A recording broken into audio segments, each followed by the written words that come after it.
pikipiki nikapata ajali usiku. Wakati nilipopata ajali usiku nilipelekwa General Hospital, nikajaribu kuwa pale lakini ikasindikika. Nikapelekwa upande ya Kijabe Hospital. Kufika Kijabe nikasukumwa tena nikapelekwa Nairobi Netenda Hospital, ndio mahali nilipigwa CT scan, nikarudishwa Kijabe juu nilienda Kenyatta nikaambiwa expensive. So wakati nilitoka pale nilikuja kama nimekata tamaa. Nilikuwa nimekata tamaa kutoishi katika ulimwengu. Wakati nilirudi pale hospitali nilikuja Kijabe, nikaambiwa utatafuta deposit 107,000. So nikarudi nyumbani kama sina pesa, lakini wakati nilikuwa nyumbani watu wakafanya mimi harambee na nikajaribu nami nikauza ile pikipiki nikapata 140. Wakati nilipopata hiyo 140, hiyo ndio nilichukua nikaenda nikapelekwa surgery, nikafanyiwa surgery. Baada ya kutoka surgery ndio nikakaa huko siku 5. Kwa mkutano wa Jehova ninaona kama unaangalia uponyaji nitaipata pale, na nitapona bila kurudi hata hospitali.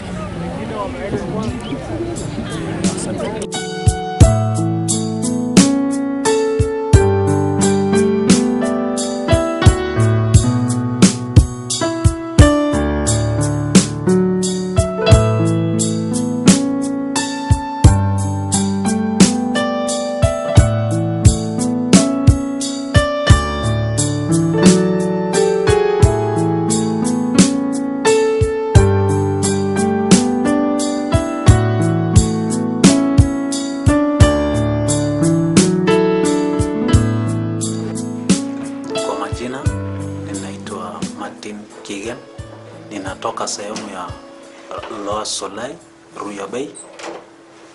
Mimi ni mkaaji wa huko, mkulima, na wakati nikiwa pale mimi nilikuwa nafanya kazi ya electrician, nafanya kazi ya wiring. Usiku moja tarehe 26 mwezi wa 9 nilipata ripoti ya kuwa kuna sehemu fulani kumetokea blackout na kwingineko kulikuwa na stima. So nikaitwa pale ikiwa ni saa 3 ya usiku. Mimi kufika pale nikawahudumia wale na kurudi nikapata ajali kwa barabara nikiwa na motorbike yangu, nikaanguka.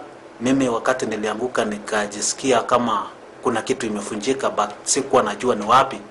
Nikadhani ni mkono, na kuinua mkono nikasikia sio mkono, nikadhani ni miguu. Nikakunja miguu zangu nikaikuta iko sawa, na wakati nilijaribu kuamka nikashindwa kuamka.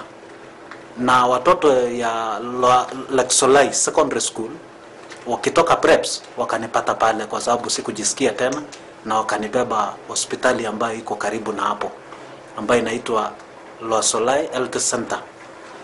So wakanipeleka pale nikafanywa first aid, nikawekewa maji kwa mwili. Mimi nikalaswa pale mpaka asubuhi. Asubuhi yake kufika daktari akanirefer Nakuru General Hospital. Mimi nikaletwa na gari private saloon. So maumivu nilikuwa naye kwa wingi, na mimi shingo yangu siku hiyo, kwa sababu sasa nimekuwa confirm ya kwamba shingo ni shida. Shingo iko shida sababu nikiinamisha inaenda na irudi. Hapa kwa uzo yangu ilikuwa ikigoza kifua, na ikienda nyuma ni mwingine ananiokotea, siokoti mimi mwenyewe sababu ilikuwa imekuwa free shingo ilikuwa kichwa ilikuwa ikiturn free. Mimi nikiwa pale Nakuru General nikapelekwa x-ray, nikaadmitiwa kwa ward 10. Kuwekwa pale kwa ward 10, mimi nilikuwa napewa tu painkiller only, lakini matibabu sikutibiwa. Nikakaa hapo for 5 days. Mimi nikaona sasa hapa mimi naumia. Nikaita ndugu yangu, nikaambia anisaidie kwa sababu nilikuwa najisaidia hapo kwa hiyo kitanda. Sasa ndugu yangu alikuwa akinisaidia. Ikafika wakati nikaona sasa nimemaliza wiki moja na hakuna matibabu, nikaambia ndugu yangu nipeleke hospitali kwingineko. Hapo nikamuita daktari, nikaambia uni discharge niende nyumbani. Although hapa ninaona hapana. Nika dischargewa, nikaenda St. Mary's Hospital. Mimi wakati nilikuwa St. Mary's nikaambiwa nilete shilingi 50,000 ndio tuweze kuona vile tunaweza kufanya. But kwa sababu sikuwa na hizo pesa, mimi nikarudi nyumbani. Mimi kurudi nyumbani nikaona sasa hiyo pesa haiwezi patikana, lakini kwa mpango watu walikuwa wamepanga watanifanyia mini harambee. Nikauza ng'ombe pale kujisaidia naye, na nikauza motorbike. Watu wakafanya mini harambee tarehe 7 mwezi wa 10. Nikarudi St. Mary's. Kufika St. Mary's hawakuwa wameangalia ile x-ray ile ilikuwa ikitoka Nakuru. Wakaniambia hapana, tutakurifaa uende Kijabe. Mimi ndio hiyo nikapanda gari immediately nikaenda Kijabe. Kufika Kijabe wakaangalia ile x-ray bado, na nikaambiwa enda Metanda Hospital Nairobi. Mimi nikatumwa pale Nairobi, nikaenda nikafika Metanda Hospital. Wananitisha sasa kitu ambayo inaitwa CT scan. So nikaenda pale Metanda Hospital nikapata hiyo CT scan na nikaambiwa hapo enda Kenyatta Hospital. Mimi kufika Kenyatta Hospital nikaambiwa pale hapa kama ni itakarimu $500,000. Mimi hapo nikaluso, nikasema sasa nikurudi nyumbani. Nikaambia wale wenye tulikuwa nao, nikaambia turudi nyumbani niende nikufie nyumbani sababu sasa hiyo pesa haipatikani. Mimi nikaluso, nikaambia watu waende nyumbani. Mimi wakati tulikuwa tukijitayarisha kukuja nyumbani kwa sababu tulikuwa National Hospital, daktari mwingine pale akatuambia tafadhali mkienda hata Moi Referral Eldoret bado pesa itakuwa ni hiyo, lakini sasa ile kitu mtafanya labda muende Kijabe, unaweza saidika pale. Mimi siku 6 nikarudi Kijabe. Kufika Kijabe nikaambiwa mpaka next year mwezi wa 2 ndio unaweza pata nafasi. Mimi nikaanza kufikiria sasa hapa kweli wamejaribu kunisaidia but is occupied, hakuna nafasi. Nikasema sasa ni kuenda nyumbani. Bahati mzuri daktari mwingine pale akaniambia hapana, we uko na shida sana, lakini wacha nikuambie enda pale Cure International, hapo kuna ya private. Nikaambiwa niende nimuone daktari pale. Mimi kufika pale nikaambiwa kuja next week. Mimi nikarudi nyumbani, nikauliza pale pesa, nikaambiwa inatakikana shilingi 1,137 deposit. Kwa ukweli nikajaribu kupeana pesa pale, wakakataa, wakaniambia utaenda uweke Barclays Bank, hatuchukui in cash.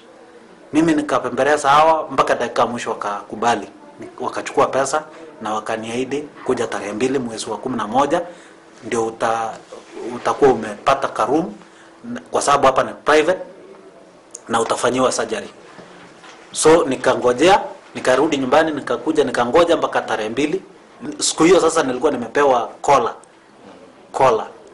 So wakati nilikuwa naenda tarehe 2 kufika pale, mimi nikaambia daktari, daktari, naona kama nimepona. Hii kitu sioni hata kufanyiwa hiyo surgery. Lakini sasa hebu angalia. Akanipeleka pale x-ray ya kompyuta, wakapiga picha, wakaniambia angalia juu. Mimi nikaangalia juu. Akaniambia hapo shikilia hapo na usiguze tena kupita hapo. Dakika zako zilikuwa zimeisha, sababu maisha yako imefika mwisho. Hiyo kitu ilikuwa ikingoja tu ianguke, ikate spinal cord na ungekuwa paralyzed na ungekufa abruptly. Saa hiyo wakachukua chair wheel, nikiwa tu pale kwa x-ray, wakachukua chair wheel. Saa hiyo sikutumia tena kutembea na mguu, nikaanza kupelekwa na chair wheel. Nikapelekwa theater kama nimekansoliwa. Kwanza nimestuka, hata ninaona sasa pressure iko juu. Nikakawia pale mpaka daktari ananipea dawa, ananiambia we relax, utaenda theater na chenye utafanyiwa ni hii na utafalishwa hii chuma, utadriliwa kichwa na hapa nyuma backbone. Hapo tutafanya surgery. Kuna vile sisi madaktari, kuna vile mtu amewekwa, kuna mafupa Mungu ameweka sehemu ambaye ni extra. So tutaitoa pale na tuishage. Tutajua tu vile tutafanya, tusibe mahali iko shida kwa shingo yako, kwa sababu imefunjika na imekulika. So imekulika pale kwa shingo. Wakati sasa wananipeleka kwa theater, tukaanza maombi pale, kwa sababu niliwaambia nimekuja peke yangu, sikukuja na mtu yeyote. Mimi nilikuja peke yangu nikidhani sitafanyiwa surgery, lakini sasa kwa sababu imefikia hiyo kiwango, nitakubali na nina sign mimi peke yangu. Nika-sign na nikalala kwa kitanda, tukaanza maombi. So asubuhi kuamka nikakuta siko kwa theater, niko kwingineko. Mimi wakati nilikuwa kwa hiyo room nyingine, mimi nikakuta niko na madaktari watatu, pande hii tatu na pande hii tatu. Mimi kujaribu kuamka, kumbe hapa kwa kitanda nimefungiwa na belt, nimefungiwa na mshipi. Mimi nikaambiwa lala, umejisikia, shukuru Mungu. Hapo nikaulizwa kama unaweza hitaji kitu kama maji ama nini. Mimi nikashindwa kutamka nahitaji maji, lakini nilikuwa nasikia kiu. Nikaambia mnipee maji, lakini haikuwa ikitoka kwa sababu ulimi ilikuwa mzito. Lakini immediately ulimi ilianza kuongea, mpaka hata madaktari wakashangaa, wakasema ala, hii mtu anatoka amejisikia saa hizi na anaongea. Akaitana tena, wakaita madaktari wengine, akasema hapana, hii mtu sio normal, hii mtu hapana, hatujakubali. Mbona hii mtu ameongea hivyo haraka? Na saa hizo nimeona sasa kuna machuma niko nazo hapa mbele. Mimi kujaribu kushika hivi, naona sasa ni kubwa. Nikastuka kwanza, nikalaswa pale, nikakaa huko for 4 days. Siku 4 nikaambiwa unaenda nyumbani. Mimi wakati nilitoka pale baada ya siku 4, mimi nilikuwa naenda kama ninainama hivi, sababu hiyo kitu imenikunja sana. Imenikunja, hiyo machoma ilikuwa imenikunja, sababu imefungiwa hapa kwa kiuno na imefungiwa kwa kichwa. Hizo machoma zilikuwa zimedriliwa kwa kichwa na zimeingia mpaka kwa skull. So hiyo vitu ilikuwa imefungwa na imekazwa hiyo machuma. Sasa nikawa ninatoka pale hospitali, kwa sababu nilikuwa nimeenda peke yangu. Nikatoka pale nikiwa peke yangu, so nimewa confirm nyumbani ninakuja. Nikawa ninatoka pale nikielekea stage ya kupanda matatu kuja nyumbani. Mimi wakati nilikuwa natoka pale, nilikuwa na watu wanaondoka tu kwa barabara, wanashangaa hii ni mtu ama hii ni shetani. So nilikuwa naangalia sasa watu wakinitoroka, mpaka hata mimi mwenyewe nikaanza kustuka. Mimi nikaenda nikafika nyumbani jioni, hata watoto wakanitoroka. Watoto ya kwangu wakanitoroka, wakasema huyu ni baba yetu kweli, kwa sababu hawakuniona tangu nianguke, na mpaka ikafika hiyo kiwango hawakuwa wameniona tena. Nikafika nyumbani, nikakaa muda wa mwezi mmoja. Mimi wakati nilikuwa natembea kwenda clinic, sasa nikafika Nakuru nikapata dada mmoja kutoka huko kwetu, akaniambia unajua nini, tarehe 29 tutakuwa na mkutano Kaptembwa. so si tuchumuika pamoja ndio twende pale. Kabla yeye kuniambia, nilikuwa kuna kitu ilikuwa imeniingia ikiniambia, we ni nini unangoja na umesamehewa? Uliomba msamaha na umesamehewa, ni nini unangoja? Kuna kitu ilikuwa ikiniambia hivyo, hata nikiwa kwangu, nikiwa uzingizini, nikiwa hata usiku ama mchana, kuna kitu inaniambia, ni nini unangoja na umesamehewa, ni nini unangoja na umesamehewa. Hiyo kitu ilikuwa ikikuja na inarudia. Sasa wakati huyo dada aliniambia hivyo, mimi nikaambia niko ready. Na kwa ukweli tarehe 29 siku ambaye tulikuwa tukienda mkutano Kaptembwa, mimi nilitangulia. Kwa wale ambao walikuwa wakikuja na hiyo gari, mimi nikatangulia kufika stage. Kufika stage nikakuta hata gari haijafika, mimi nilikuwa nangoja gari. Mimi nilikuwa mtu wa kwanza hata kuingia gari ya kukuja Kaptembwa. Mimi wakati nilitoka hapo, nilitoka kama nilikuwa na kitu ya kuniambia, leo hii chuma itatoka. Hii chuma itatoka. Mungu ataniponya. Pale nitapata Mungu. Sasa mimi nikawa pale, wakati tulishuka hapo Kaptembwa na nikapelekwa mpaka pale mbele mahali prophet atakuwa, mimi nilikuwa hapo. Nikalala pale. Kesho yake siku ambaye prophet alikuja, mimi nilikuwa hapo. Wakati alishuka akakuja akapanda chukua, mimi nilikuwa pale. Mimi nikawa sasa ninapiga makoti, ninasema sasa nimeona nabii, nikatubu, nikaomba, nikasema Mungu ataniona sasa. Sababu nimekuja kwa mkutano ya kanisa, sasa si hata Mungu ataona. Kwa sababu hapa kuna uponyaji, nami nitapona. Nikawa na hiyo imani. Nikakaa huko kwa siku 3 mpaka wakati tulimaliza, nikarudi nyumbani nikiwa na ile chuma. Pale prophet alisema hata usipopata uponyaji hapa utapata ukielekea nyumbani. Ndiposa nikaamini, nikachukua hiyo kwa roho yangu na kwa imani yangu, nikawa na hiyo matumaini nitapata uponyaji nikielekea nyumbani. Nisipopata hapa nitapata nikienda nyumbani. Nikawa na hiyo imani, nikaenda nayo. Ndiposa nikaenda nikapata nikiwa nyumbani. Mimi nilikuwa na siku ambaye ilikuwa ikitaka sasa kutoka, nikakonjeka. Hiyo chuma ikaniuma na usiku haikunipea usingizi. Sikulala mpaka hata nikaita majirani, nikaambia hii chuma inaniuma. Nikaita mama, nikaambia unipe spana ile ya kufunga naye baiskeli. Nikaambia unipe spana, hii vitu inataka kutoka, inaniuma. Hainipei hata kulala, hata kutingizika sitingiziki.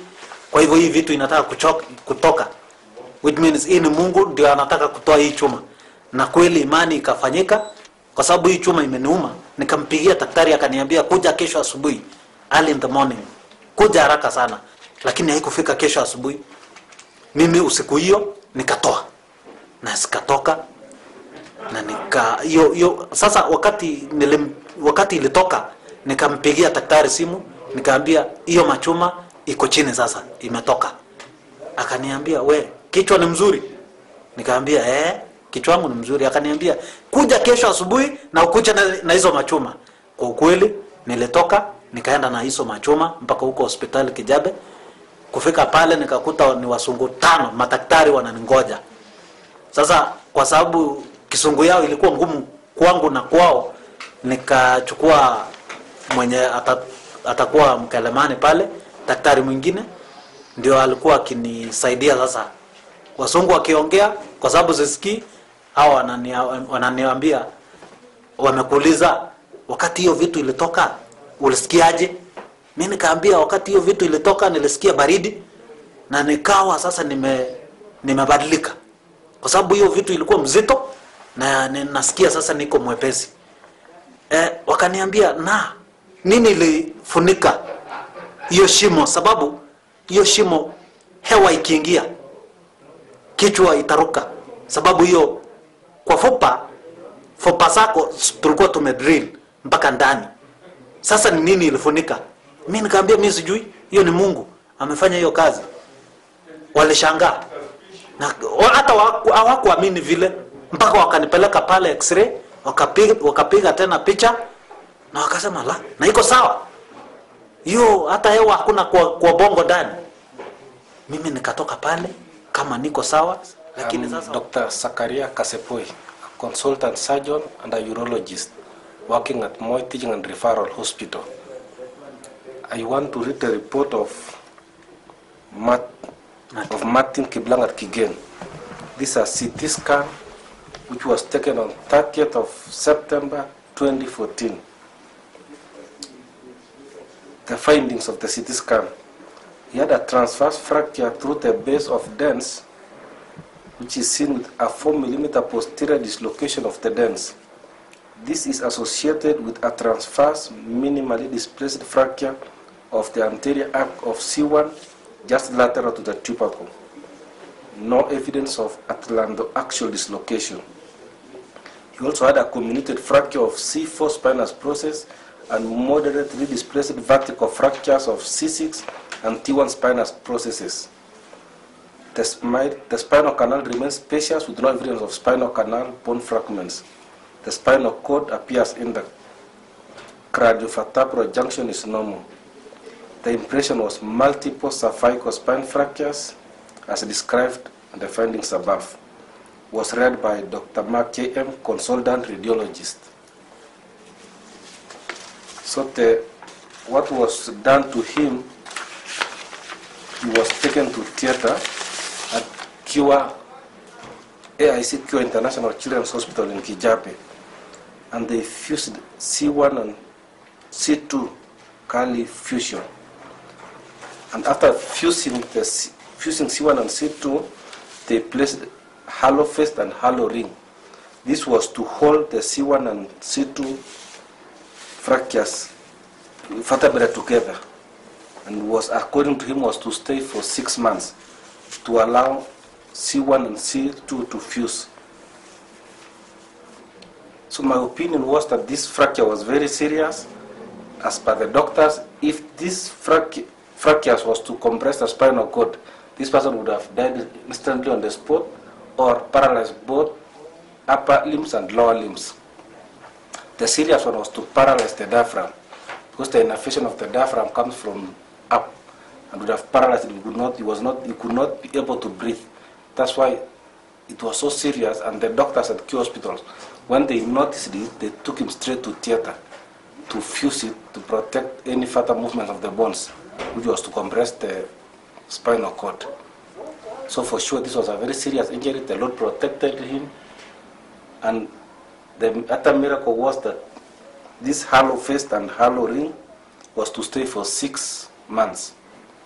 But he removed it. He heard the voice of the Lord when he attended the meeting of the Lord. He felt more pain than normal. And the doctors most probably thought it was loose or there was an infection to the bones, which was not there. And therefore these things was to be removed in theater because they are very painful, and you need also to seal the holes. But he did himself at home without much pain and with no complications. So I thank the Lord so much that the Lord really loved this man and brought him to the meeting of the Lord where the healing was completed. Let me just describe the type of injury. It was a very serious injury because the spinal cord just passes in between these 2 bones, the atlas and the axis. And therefore the fracture, which was at the dens is a bone that attaches C1 and C2. So that bone, the dens, which fractured, is the one that usually causes death by compressing the spinal cord. And therefore the doctors at Kio Hospital fused the first bone and the second bone so that they could not move. And therefore this hollow fist and hollow ring was placed so that the head could not rotate. So you, through this hollow fist and hollow ring, you fix the head to the chest so that when the person is turning, it does not turn the head alone. He has to turn the whole body around so that it protects movement between the first bone, the C1 and C2, those 2 bones, so that it allows the fracture to heal. And this thing is quite heavy. So this man cannot turn the head alone. He has to turn the whole body to see whichever side he wanted to see, either the left or the right. And lying down, he has to lie as a whole, like one thing. It's a very heavy metal that walking with it is a lot of work. It's very tiresome to walk with it in the first place, and to attend such a meeting with such a crowd, moving in between people, is another miracle. It's very difficult to move with this thing in between people. And if somebody touches you on one side, you can not recognize that person easily because you have to turn the whole body. So lying down is a bit of work. And this thing is the one that's the hollow fist, the one that's attached to the chest, is a heavy thing. The hollow ring also is a heavy thing. These are metals. And you use screws to tighten it to the skull. So this thing is fixed to the skull. And this hollow fist is tied to the chest. So it was a miracle for him to come to that meeting for 3 days, kneeling down, praying to the Lord with that type of sun. Because when the temperature is high, when the sun is too hot, the temperature is transmitted from the metal to the skull, and you would feel very hot. The same to the chest, the hollow fist. You can see it's slightly warm. And with a hot environment, you feel a lot of hotness around this chest and also in the skull, transmitted by the metals. I would say it was a miracle for this man to be there for 3 days with this heaviness. It's another miracle for himself to have removed it. You can see that you have a lot of screws, around 3 of them, 2 on top and 2 below, and on the other side again. So I don't know how he managed to remove it with a bicycle spanner. Usually you have special type of spanners that they use to tighten them, and we use them to untighten these things. So the other miracles, I don't know how he opened himself without much pain. Usually it's done in theater under some sedation, so that he does not feel a lot of pain. So I would say that the injury was so serious that would have costed him his life or paralyzed the whole of his, half of his, not the whole of his body, the upper limbs and the lower limbs, and also the diaphragm. Then the other part of the miracle is that he was able to carry it all the way to the meeting of the Lord. And after the meeting of the Lord, he had that urge to remove it. And when he removed it, he didn't have any problem. This is what would have happened after removing it earlier. The 2 bones would have moved again and refractured those fractures which are not healed very well. So the Lord progressed the fracture very fast before the 6 months that he was told to wait. And after the doctors revisited and took an X-ray, they realized that for sure the bones had fused together. And so they didn't have to apply this hollow back again. Because as per the X-ray, when he went back to his own doctors, the doctors found that the bones had fused together, and he looked very well, as if this thing had stayed for 6 months. My name is Simon Kandia. I reside from Luasolai.